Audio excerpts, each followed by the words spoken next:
चलिए आज हम सब मिलकर चलते हैं हिमालय की ऊंचाइयों की ओर, एक ऐसी जगह जहां आस्था और रहस्य एक साथ बसते हैं। जी हां, हम बात कर रहे हैं केदारनाथ की। और आज हम इसके गहरे आध्यात्मिक महत्व और उन अनसुलझे रहस्यों को समझने की कोशिश करेंगे जो सदियों से लोगों को हैरान करते आए हैं। कहते हैं केदारनाथ एक ऐसी जगह है जहां शब्द कम पड़ जाते हैं और आत्मा बोलने लगती है। और ये बात केदारनाथ के अनुभव को बिल्कुल सटीक तरीके से बयां करती है। ये सिर्फ एक मंदिर की यात्रा नहीं है, बल्कि एक ऐसा अनुभव है जो इंसान को अंदर से बदल देता है। तो चलिए शुरू करते हैं इस दिव्य धाम से, जो आस्था, तपस्या और मोक्ष का द्वार है। सबसे पहले ये समझते हैं कि केदारनाथ है कहां। सोचिए, बादलों के बीच बसा एक पवित्र धाम, भगवान शिव का घर। यहां वे केदारेश्वर के रूप में विराजमान हैं और ये जगह 12 पवित्र ज्योतिर्लिंगों में से एक है। और इसकी ऊंचाई समुद्र तल से करीब 11,755 फीट। जी हां, इतनी जबरदस्त ऊंचाई पर कि वहां तक पहुंचना ही अपने आप में एक तपस्या है। कहते हैं कि केदारनाथ की हवा में ली गई एक एक सांस भी किसी तप से कम नहीं। और इसका आध्यात्मिक महत्व तो खैर बहुत ही गहरा है। मान्यता है कि केदारनाथ की यात्रा करने से जाने अनजाने में हुए सारे पाप धुल जाते हैं और मोक्ष का रास्ता खुल जाता है। मतलब जन्म और मृत्यु के इस चक्र से हमेशा के लिए मुक्ति। अब आते हैं इसकी कहानी पर, जो इसे और भी ज्यादा खास बनाती है। पांडवों का प्रायश्चित। इस मंदिर की उत्पत्ति के पीछे एक बहुत ही प्राचीन और दिलचस्प कथा जुड़ी है। ये कहानी हमें सीधे महाभारत के युद्ध के बाद के समय में ले जाती है, जब पांडव भाई अपने पापों से मुक्ति का रास्ता खोज रहे थे। तो हुआ यूं कि महाभारत युद्ध के बाद पांडव अपने ही भाइयों की हत्या के पाप से दुखी थे। वे भगवान शिव से माफी मांगना चाहते थे, लेकिन शिव उनसे नाराज थे। तो शिव ने उनसे बचने के लिए एक बैल का रूप धारण कर लिया और केदार घाटी में बाकी जानवरों के बीच छिप गए। पर पांडवों ने उन्हें पहचान लिया। जैसे ही शिव जमीन में समाने लगे, भीम ने झपटकर उनकी पीठ का कुबड़ पकड़ लिया। बस यहीं से कहानी ने एक नया मोड़ लिया। भगवान शिव का शरीर 5 अलग अलग जगहों पर प्रकट हुआ और पांडवों ने उन सभी 5 जगहों पर मंदिरों का निर्माण किया, जिन्हें आज हम पंच केदार के नाम से जानते हैं। और ये कनेक्शन कितना अद्भुत है, देखिए जरा।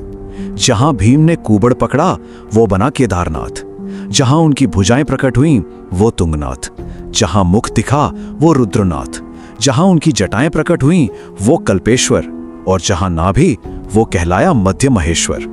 हर एक मंदिर शिव के शरीर के एक हिस्से का प्रतीक है।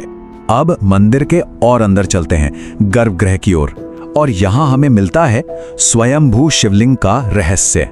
एक ऐसा स्वरूप जिसके बारे में कहा जाता है कि उसे किसी इंसान ने नहीं बनाया।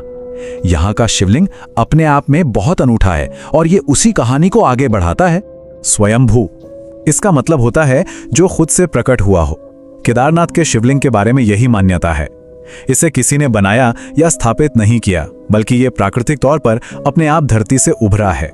और इसका आकार भी देखिए। आमतौर पर शिवलिंग एक बेलनाकार स्तंभ के आकार के होते हैं, है ना? पर केदारनाथ का शिवलिंग शंक्वाकार है, बिल्कुल एक बैल के कुबड़ जैसा। और ये अनोखा आकार इसे सीधे सीधे पांडवों वाली उस कहानी से जोड़ता है। यही बात इसे दुनिया के बाकी सभी शिवलिंगों से बिल्कुल अलग बनाती है। आस्था और कहानी से आगे बढ़ें तो केदारनाथ मंदिर वास्तुकला का भी एक जीता जागता चमत्कार है। एक ऐसी प्राचीन इमारत जो आज की मॉडर्न इंजीनियरिंग को भी सोचने पर मजबूर कर दे। ये मंदिर सिर्फ एक पूजा स्थल नहीं, बल्कि एक ऐसा अजूबा है जो सदियों से प्रकृति की हर चुनौती के सामने सीना ताने खड़ा है। कहा जाता है कि इसे सबसे पहले पांडवों ने बनाया था और फिर बाद में आदि शंकराचार्य ने इसका जीर्णोद्धार करवाया। पर असली सवाल तो ये है कि 11,000 फीट से भी ज्यादा की ऊंचाई पर, जहां साल के ज्यादातर समय बर्फ रहती है, वहां इतने बड़े बड़े भारी पत्थर कैसे पहुंचाए गए? और सिर्फ पहुंचाए ही नहीं, उन्हें बिना किसी सीमेंट या चूने के इंटरलॉकिंग तकनीक से इतनी सटीकता से कैसे जोड़ा गया, वो भी बिना किसी मॉडर्न टेक्नोलॉजी या मशीन के? ये सवाल आज भी बड़े बड़े साइंटिस्ट और इंजीनियर्स के लिए एक पहेली बना हुआ है। और अब बात करते हैं केदारनाथ के सबसे बड़े और गहरे रहस्य की, 6 महीने तक जलने वाली अखंड ज्योति। ये एक ऐसी घटना है, एक ऐसा चमत्कार है जो आस्था और विज्ञान दोनों की सीमाओं से परे है। तो देखिए, केदारनाथ का एक वार्षिक चक्र है। गर्मियों में अक्षय तृतीया पर मंदिर के दरवाजे भक्तों के लिए खुलते हैं। फिर करीब 6 महीने तक यहाँ पूजा अर्चना चलती है और फिर सर्दियों में भैया दूज के आसपास जब भारी बर्फबारी शुरू हो जाती है तो मंदिर के कपाट अगले 6 महीनों के लिए बंद कर दिए जाते हैं। इन 6 महीनों में मंदिर पूरी तरह से दुनिया से कट जाता है, कई कई फीट मोटी बर्फ की चादर में दबा हुआ। अब यहीं पर वो अविश्वसनीय घटना होती है। दरवाजे बंद करने से ठीक पहले पुजारी मंदिर के गर्भगृह के अंदर एक छोटा सा दीपक जलाते हैं। इसे अखंड ज्योति कहते हैं और फिर दरवाजे बाहर से सील कर दिए जाते हैं। और मान्यता ये है कि जब 6 महीने बाद दरवाजे खुलते हैं तो वो दीपक वैसे ही जलता हुआ मिलता है।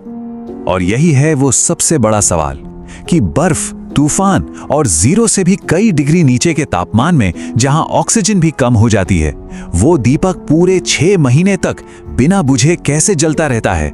भक्त इसे भगवान शिव की साक्षात मौजूदगी का प्रमाण मानते हैं, लेकिन विज्ञान और तर्क के पास आज भी इस सवाल का कोई पक्का जवाब नहीं है। ये गहरा अनसुलझा रहस्य है। तो आखिर में केदारनाथ क्या है? ये आस्था की एक ऐसी शाश्वत गूंज है जो हर तर्क से परे है। ये सिर्फ एक मंदिर नहीं है, बल्कि एक अनुभव है, एक ऐसा अनुभव जो इतिहास, विज्ञान और तर्कों की दुनिया से बहुत आगे निकल जाता है। वहां जाने वाले लोग बताते हैं कि उस बर्फ की खामोशी में भी ओम नमः शिवाय का जाप जैसे हर पल गूंजता रहता है। वहां एक ऐसी शक्तिशाली आध्यात्मिक ऊर्जा महसूस होती है, एक ऐसी दिव्य गर्मी का एहसास होता है जो उस जमा देने वाली ठंड पे भी भारी पड़ती है। तो सवाल फिर वहीं आकर रुक जाता है कि ये सब जो केदारनाथ में होता है, क्या वो सिर्फ आस्था का चमत्कार है या कोई ऐसा अनसुलझा रहस्य है जिसे हम आज तक समझ नहीं पाए। केदारनाथ की कहानी हमें इसी एक सवाल के साथ छोड़ जाती है, एक ऐसी जगह जहां विश्वास, इतिहास और विज्ञान के नियम सब एक होकर एक शाश्वत गूंज बन जाते हैं।